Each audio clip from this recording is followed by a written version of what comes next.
This one got smacked right in this left rear quarter panel. I'm gonna scribe my final cut points. So this one is good and ready to weld together. I have a Toyota RAV4 here. This one got smacked right in this left rear quarter panel here. I destroyed it, and it's also gonna get this side gutter piece goes right there, which is all wadded up in this area. New quarter panel right here as well. First, I'm going to go ahead and I'm gonna make a quick pull on this quarter panel to roughly pull that damage out before I start cutting it apart.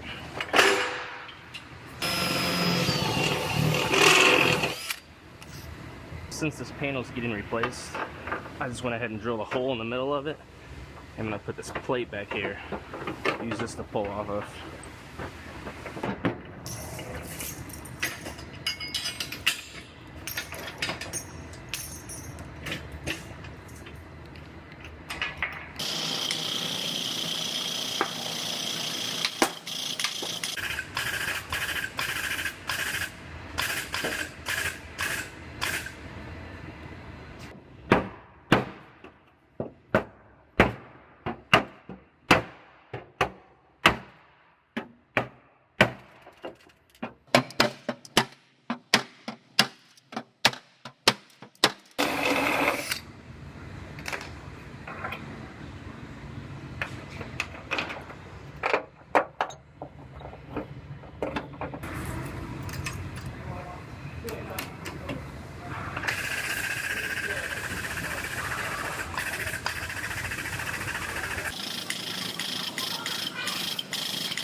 So this quarter panel is going to get sectioned in right in this area, then right in here. There's actually a measurement that had me measure 80 millimeters down from right here and 30 millimeters down from right there. And those are going to be my final sectioning joints. And then this car also has a dog leg procedure to section this bottom section in. So I'm going to use this cut joint as my bottom joint. And it's 220 millimeters down from right here. So I'm going to mark that.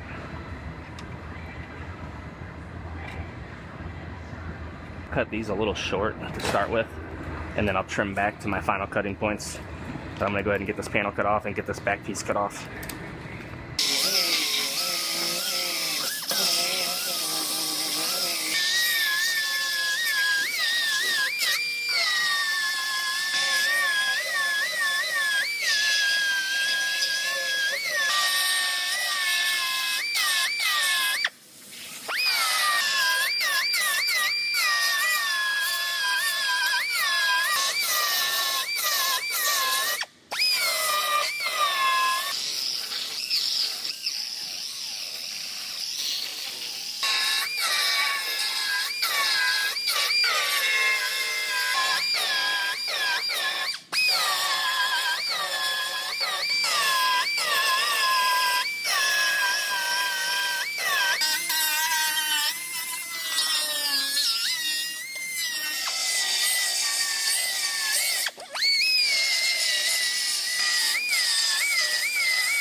Now I have this quarter panel roughly sitting on there. I'm going to scribe my final cut points. Then I will lift this panel back off and I'll finish trimming the car out to where I have a perfect cut right here.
So I have this quarter panel roughly sitting on there. I'm gonna go ahead and I gotta fit up my back door to make sure this part of the panel is sitting correctly. Then I'm also going to make sure everything back here is fitting correctly.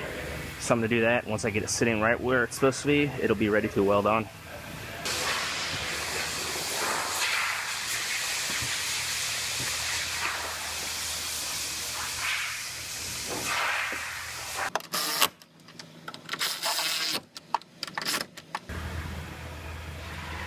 Now that gap looks perfect, exactly what we want. So now I'm going to check the back.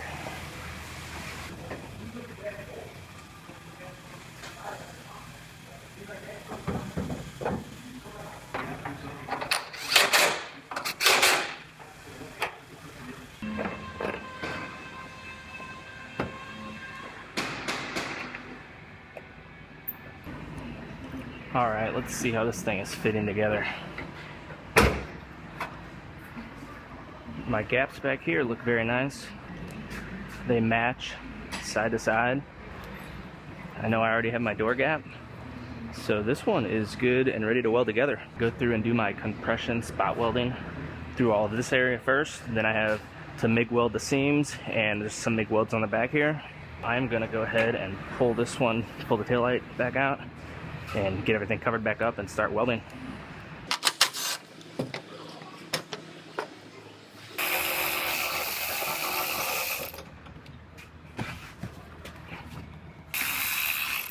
Always want to disconnect the battery before you start welding.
Now, I don't know if you guys could see this, but I went ahead and ground down my weld at my seam here, and there's a little pinhole right here, which happens every once in a while, but you don't want to leave those. Reason being is if you fill over that, if moisture ever gets to the backside, it's especially important on like rocker panels and stuff like that, but it's important anywhere. If moisture gets to the backside, it will come through that pinhole and it will cause that body filler to start popping right here. As long as you have a good, solid welded seam with no pinholes and you apply quality body filler correctly, it'll never be a problem, it won't fail. But if you leave pinholes, it will get moisture through it and start popping loose. I'm gonna go ahead and I'm gonna zap that pinhole up.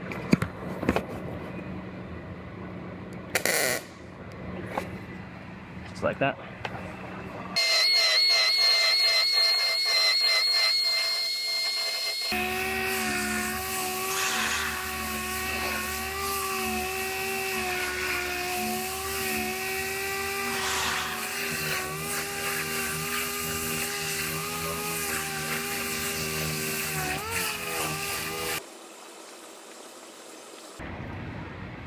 Now you guys might see the tape I have right here. The reason for that is that's where window urethane goes, where that piece of quarter glass gets glued in, and you don't want to put body filler there. You got to put epoxy primer, which is what I'll do later, but I put tape there so I don't get body filler on it whenever I fill this spot right here.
So before I prime this, I'm going to tape off where the window urethane goes, because I'll have to put epoxy primer down on that area.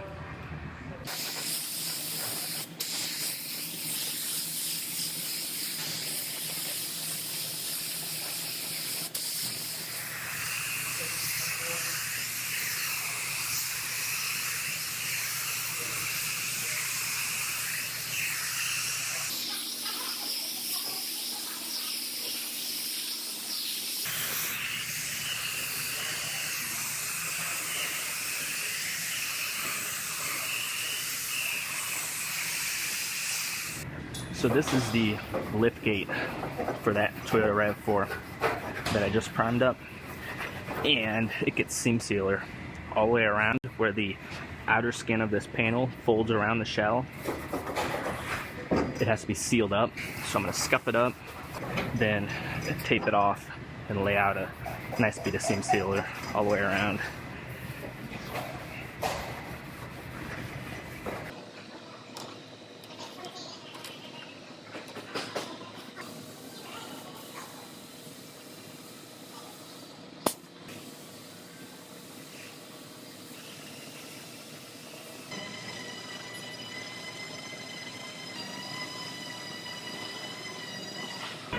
Now the stuff I'm using is called 3M Easy Sand. It's actually made as a plastic bumper cover repair or any type of plastic repair, but they also promote it for seam sealer, and it's self-leveling. So all the brush strokes actually smooth out and it levels out on its own. You just have to make sure you pull the tape before it dries, otherwise it will mess up your seam sealer. It'll pull it all loose.